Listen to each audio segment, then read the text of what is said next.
The Lord be with you. And with your spirit. A reading from the Holy Gospel according to Luke. Glory to you, Lord. Asked by the Pharisees when the kingdom of God would come, Jesus said in reply, the coming of the kingdom of God cannot be observed, and no one will announce, look, here it is, or there it is. For behold, the kingdom of God is among you. Then he said to his disciples, the days will come when you will long to see one of the days of the Son of Man, but you will not see it. There will be those who will say, look, there it is, and look, here it is. Do not go off, do not run in pursuit, not for just as the lightning flashes and lights up the sky from one side to the other, so will the Son of Man be in his day. But first he must suffer greatly and be rejected by this generation. The Gospel of the Lord. Praise to you, Lord Jesus Christ. In the Gospel today, we learn that the kingdom of God is among you, among the Christian community, in the members of this parish, in one another, and also within you, as another translation has it.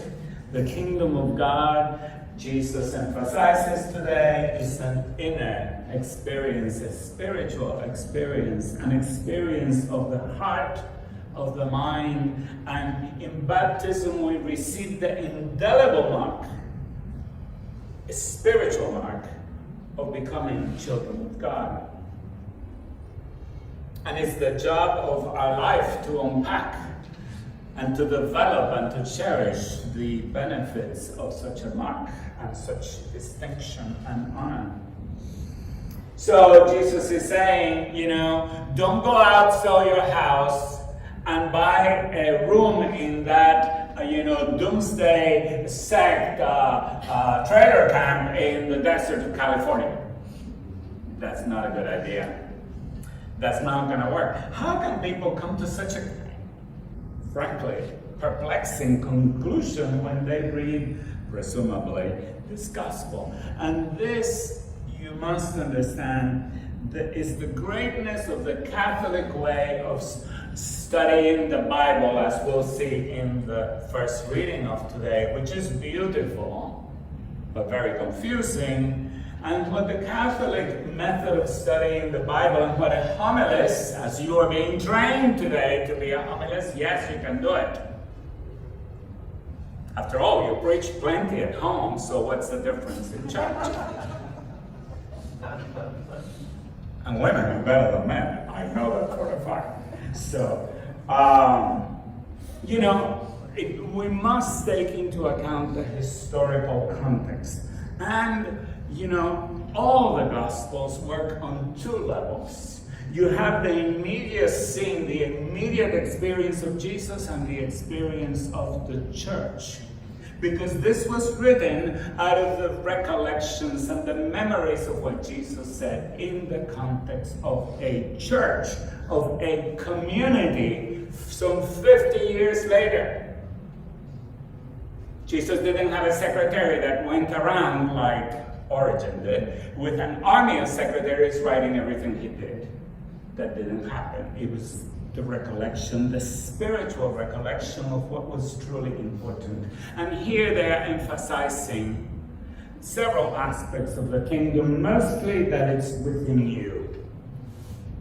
And it is the manifestation of that spiritual reality within a community that can be experienced, or within a person. And that's what people get to see. It is written in the book of Acts that the pagans would point to the Christians in Antioch, where they were first called Christians, by the way. And they say, look how they love each other. So if we think of the church as an institution in society that is a medieval construct, but in reality, the church is a spiritual reality that is based on love. Look how they loved one another. And look how the expression of that love calls us to service. And in that service, we may be subject to suffering. But first, it says, in order to serve his purpose, to accomplish his goal, the Son of Man must suffer greatly and be rejected by this generation. So faith always poses a challenge. Do you behave in order to attain goals that are of this earth? Or do you behave in a way? Do you suffer rejection? You come to church every day. That's weird. You must be dirty inside. My father used to think that. Imagine such a thing. I break his soul. My father told me that. I cannot imagine what was going on through that mind. But in reality, we see the expression of this reality of love, this kingdom of God within you, in the beautiful letter of Philemon, one of the earliest things that St. Paul wrote. And you have to understand the context, otherwise it's extremely confusing. Philemon had been converted by St. Paul, had become a Christian. That's why it says that you owe me your very life. It's here somewhere. It says,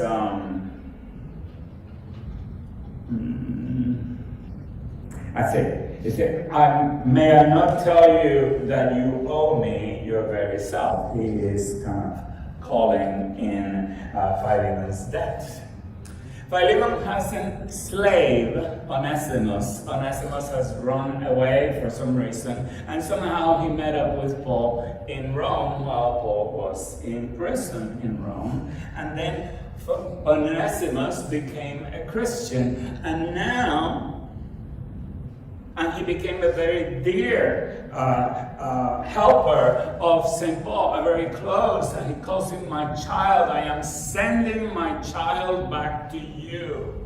Your slave, your runaway slave, is coming back to you voluntarily, and you need to treat him as a Christian with love, not as the right that the immoral laws and mores of that society which tolerated slavery. Slavery was not invented in the United States, excuse me.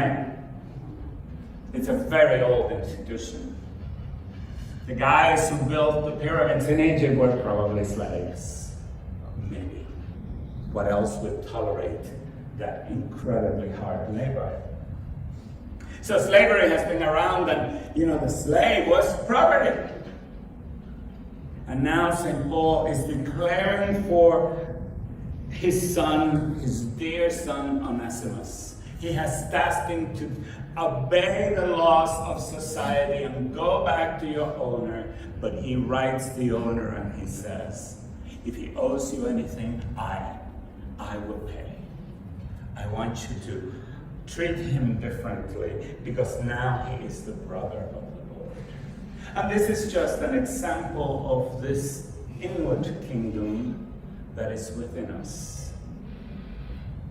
Sometimes it obeys the laws of society, but at the same time it elevates them.